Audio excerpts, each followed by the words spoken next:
Você pode não acreditar em espiritualidade, mas ela não deixa de estar lá. Exato. E você, como psiquiatra, sabe quanto isso empobrece a abordagem terapêutica de qualquer especialidade. Na psiquiatria, E não estou ainda falando de mais. religião.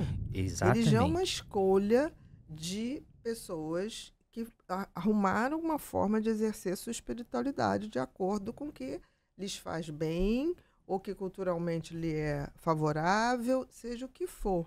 Mas todos têm espiritualidade. Apesar de Exatamente. nem todos terem a mesma religião, né? E é nessa dimensão espiritual onde as nossas escolhas mais se afirmam. É Com nesse certeza. campo de autodeterminação dos seus valores onde as pessoas mais se afirmam.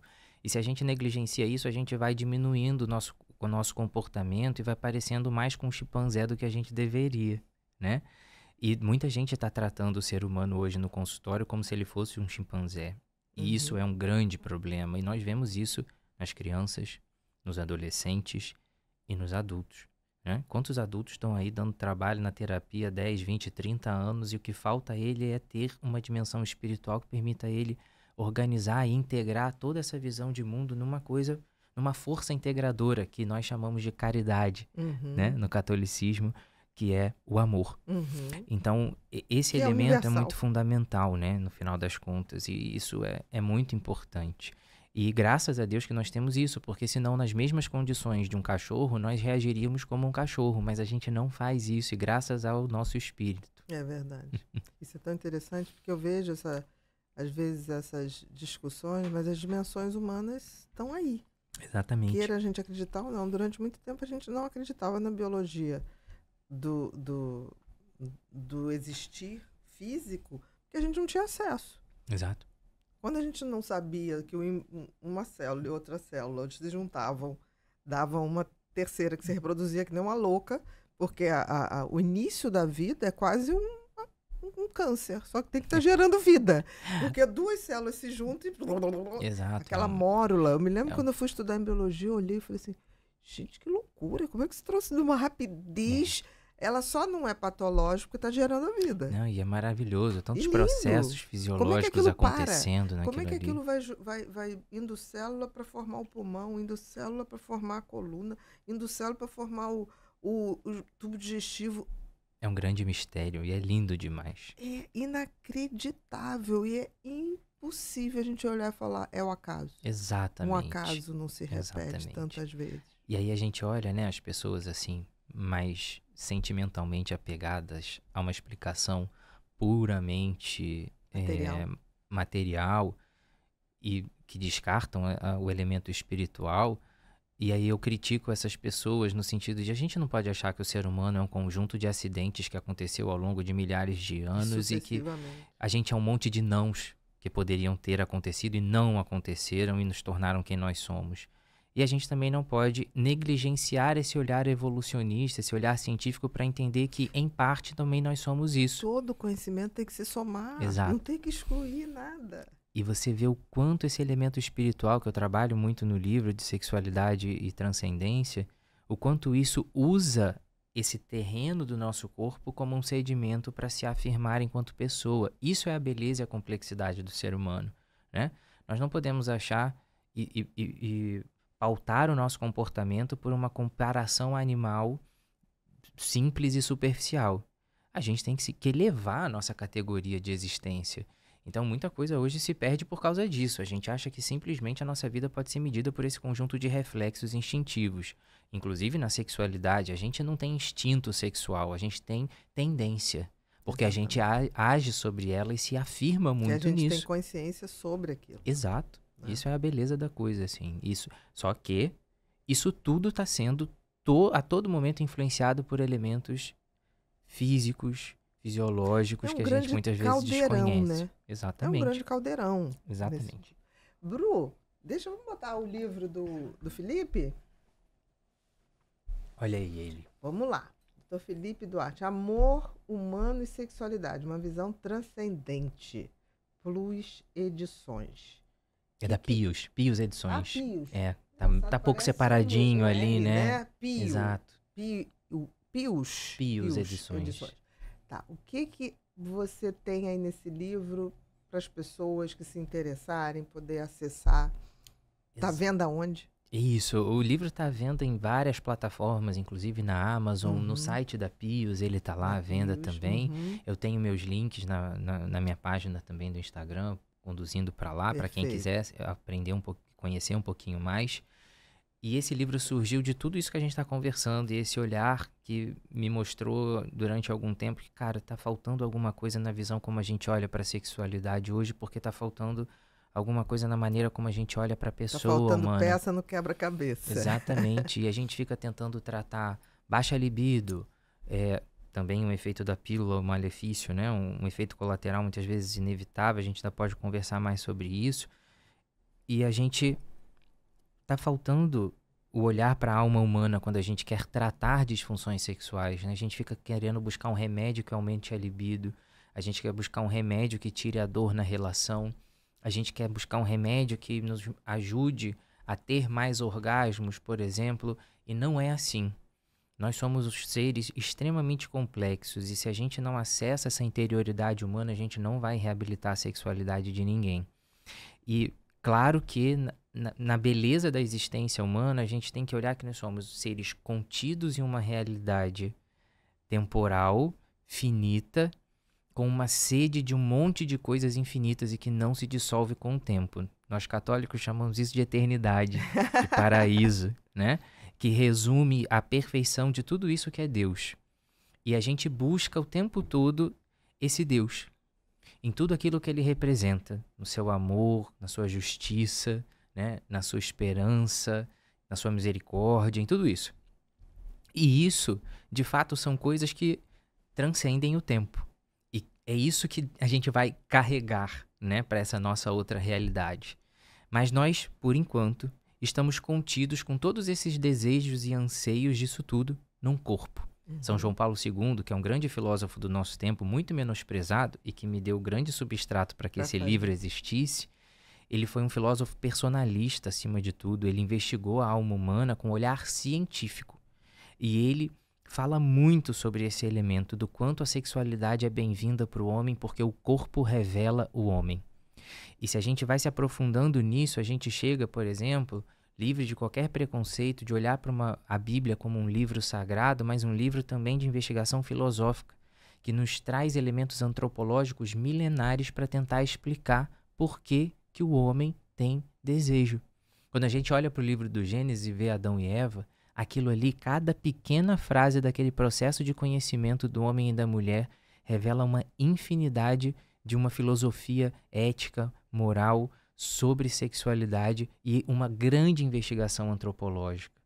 A mulher ser tirada da costela, não como um segundo sexo, como há uma interpretação muito equivocada do nosso tempo, mas em pé de igualdade, não como um segundo pensamento, né? Quando a gente olha para o livro do Gênesis, por exemplo, e vê, o homem foi criado primeiro na concepção católica ou cristã, né?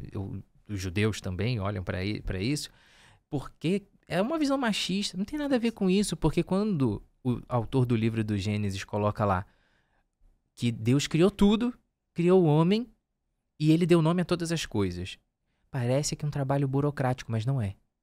Isso é uma descrição profundamente psíquica de que Adão estava construindo a sua concepção de quem ele era, percebendo que ele tinha características comuns com todas as criaturas, mas elementos drasticamente diferentes que o classificavam como pessoa. E as pessoas estão achando que aquilo ali é um continho, né? Uma descrição fantasiosa da origem do mundo, mas não. Aquele homem, Adão, ele é atemporal e ele se atualiza em todos nós nessa realidade sexual. Porque quando o autor descreve, não por acaso, que depois de conhecer o mundo inteiro, Adão se sentiu triste, de alguma forma, porque não achava uma companheira igual a ele, no mundo de perfeição a gente não consegue perceber que a tristeza teria espaço. Então isso é só um sinal de que ainda não havia acabado. E que essa tristeza, discrepante de um ambiente que é descrito como um paraíso, ela revela que já tem alguma outra coisa em algum lugar que é fundamental para que ele exista. Porque, né, se você foi criado pela perfeição que é Deus, como é que você vai se sentir triste na sua solidão? A solidão é porque já tem uma outra coisa concebida no coração de Deus que ainda está para acontecer. E que só aconteceu depois por um fim pedagógico.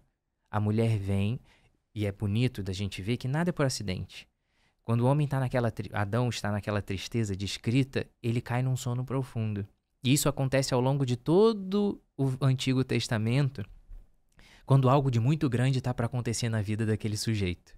Ele é arrebatado e quando ele volta a acontecer alguma coisa. Os profetas, por exemplo. Adão é tomado por esse arrebatamento e quando ele acorda, ele dá uma exclamação de felicidade, porque ele diz, agora sim, eu tenho alguém que é carne da minha carne e osso do meu osso. E para o Antigo Testamento, carne e osso, eles não tinham essa concepção tão elaborada ainda de alma. Quando se falava de entranha, eles falavam dessa personalidade que move no interior. E quando ele fala carne e osso, ele fala de alguém que está profundamente ligado a ele, que é um só com ele.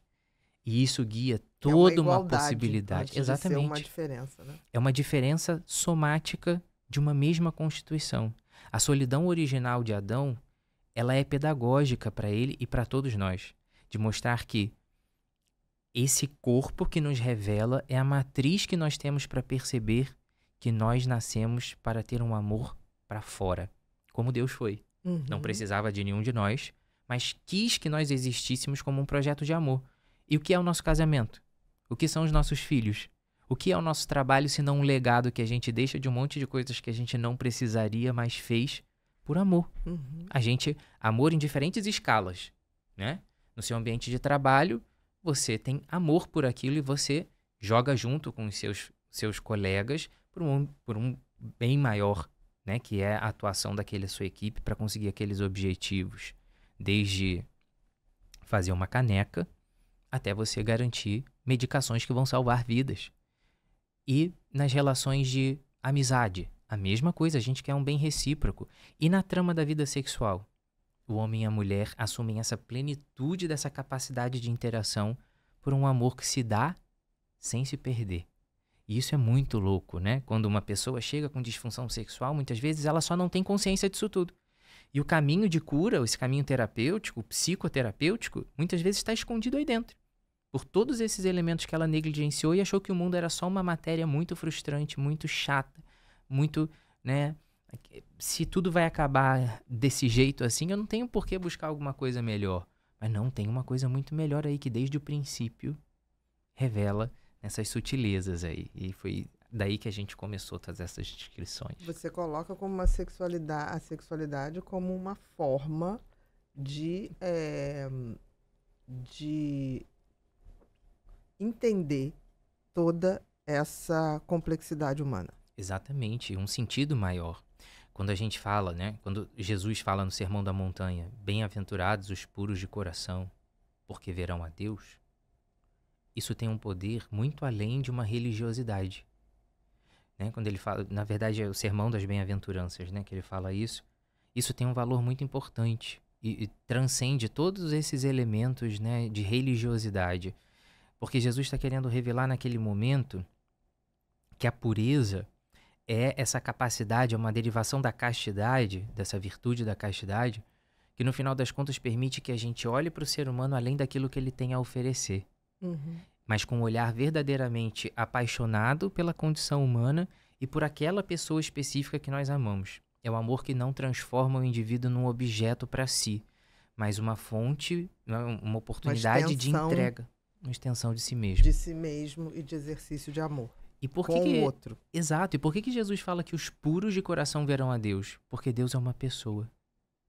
Deus é uma pessoa. Quando a gente fala Deus Pai, Filho e Espírito Santo, ele se constitui em três porque ele dá uma noção exata de que Deus é uma pessoa para fora. Ele existe se comunicando, porque esse mistério da Trindade é para nós uma revelação de que nós afirmamos a nossa essência, a imagem e semelhança de Deus lá do Gênesis. Não é que a gente é a coisa mais lindinha do mundo, que realmente a gente olha para umas pessoas e fala assim, esse aqui tá meio rabiscado. Não vai né? dar. Não é disso que esse texto sagrado está falando. Ele está falando dessa alma impressa, que como Deus se relaciona dentro dele, nada existe no ser humano de bom que não existiu na essência de Deus primeiro. E sermos pessoas para fora, isso vem de Deus, que é uma pessoa, que se comunica em três e que nos deu essa oportunidade. Então, quando a gente olha, qual é a regra de etiqueta para a gente se comportar e se relacionar com o ser humano? É o amor.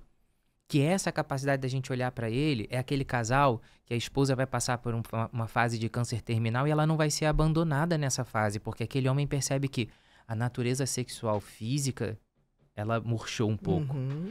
Mas aquela natureza transcendente desse amor que sustenta se mantém muito firme. O ser humano é marcado por ser um ser que se esquece.